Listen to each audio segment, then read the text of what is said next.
Кимге келдиңер? Мамаликке келдим. Мамаликке. Мына касканы кийип алгыла для безопасности, өзүңөрдүн коопсуздугуңар үчүн, Рахмат. Дамирбек Кадыр мына ушул жаңы курулуп жаткан көп кабаттуу үйдү кайтарган күзөтчүлөрдүн бири. Ал Ош облусунун Кара Суу айылынан 1 жыл мурун ички миграциянын агымы менен жумуш издеп Бишкек шаарына келген. Оштон келип, бул жака жумуш жок эми, жумуш издеп, анан тааныштар аркылуу Scat Security деген күзөттүк агенттигине кирип калдым.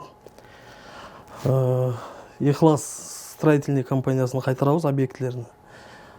Иштегениме 1 жылдай убакыт болуп калды. Дамирдин милдети курулуш аймагына бөтөн адамдарды киргизбей, бул жердеги мүлктөрдү бүлдүртпөй, уурдатпай кайтаруу. Ал дал ушул жерде 2 күндүн биринде келип 24 саат күзөттө туруп, кийин бир күн эс алууга кетет. Бул жерде биз сутка уктабай бирөөбүз камераны карайбыз, бирөөбүз обходдо болобуз. 2 саат сайын алмашып турабыз. Келген посетительдерди, жумушчуларды журналга каттатып, каттоодон өткөрүп, каска берип, анан киргизебиз. Дамир бош убактысында эс алууга чыккан күндөрү ыр жазат. Ал бала кезинен поэзияга ашык болуп, лирикалык китептерди кучакта уктаса, төкмө акындардын ырларын жата калып тыңшап келген. Мурда кол кычуусун кандыруу үчүн кез-кез ыр жазып турса, Бишкекке келгенден кийин поэзия дүйнөсүнө баш оту менен сүңгүгөн. Жалпысынан 200дөй ырым бар. Жаштыгыман бери чогултуп келаткан ырларыман. Анан 180дейини чогултуп китепке чыкты. Дүрттүү алым деген китебим бар. Ал 80-90 штук. Редакцияны поэзия ордосунун көркөм адабий бирикмеси деген школабыз бар, өзүбүздүн жаш талант акындардын школасы. Ошонун жетекчиси Клара Ниязова деген эжебиздин жардамы менен жазылды. Дамир чыгармачылыкка азыр өзүн толук даяр деп эсептеп турган учуру. Анткени ал турмуштун ар кыл жолдорун басып өтүп, 30дан ооп, багалчага катып, акыл токтотуп калган чагы. Жашоонун ачуусун татуусун көрдүк. Көп деле кыйынчылык деле эмес, көп деле чөккөн деле жокпуз, бирок негизинен жүрөктө ушул нерсе бар экен, катканга болбой эле өзү оргуштап чыгат экен да.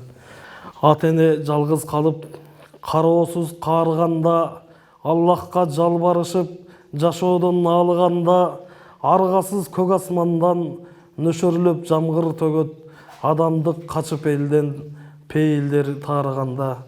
Дамир иштеген күзөт кызматынын башка кызматкерлери, жетекчилери да анын ыр жазганын билишет. Жетекчилери Дамир жоопкерчиликтүү кызматкер экен. Ошону менен катар алар да ар тараптуу өсүүгө аракет кылган адамдарды баалашарын айтышты. Ушу биздин агентствобузда, Scat'та көп балдар бар, таланттуу балдар. Ушунун арасында Дамир чыгармачылык менен алектенет экен, жумушуна так, бизде 1 жылдан бери иштейт. Дамирдин китеби чыккандан кийин анын бир нече ырын айрым ырчылар сурап алып, обон салып элге алып чыгууда. Дамирдин өзү да азыр дал ушул обондуу ырларга басым жасоого аракет кылып жатат. Ал кылымдап, керек болсо дүйнөдөгү эң кооз эпосторду ооз-эки айтып сактап келген кыргыз элинин обонго жакындыгы менде да күчтүү окшойт деп түшүндүрдү. Обондуу ыр жазганда эми 8 муундан 12 муунга чейин ошол муундукка көбүнчө майны бересиң. Анан ырдын сөздүн, акыркы сөздүн бүтүп аткан эмеси үндүү тамгалары менен бүтсө ыр кооз чыгат, анан ырдаган адам дагы кыйналбай ырдаганга мүмкүнчүлүк болот экен да. Анан эми азыр Бакыт Мамаев агай менен таанышып көп болгон жок, 1 айга чукулдап калды. Агайдын мен ырларыма 1-2 ырыма дагы обон чыгара баштады. Эми Кудай буйруса, бул жагында ошо обондуу ырларга басым жасайын деген оюбуз бар. Акын катары аркамда из калтырсам деген Дамирдин азыр аруу тилектери бар. Учурда обон салууга ылайыктуу, сапаттуу, маанилүү ырларды жаратып, кийинчерээк балдарга арналган ырларды, андан кийин проза жанрын багындырсам деп кыялданып турган чагы.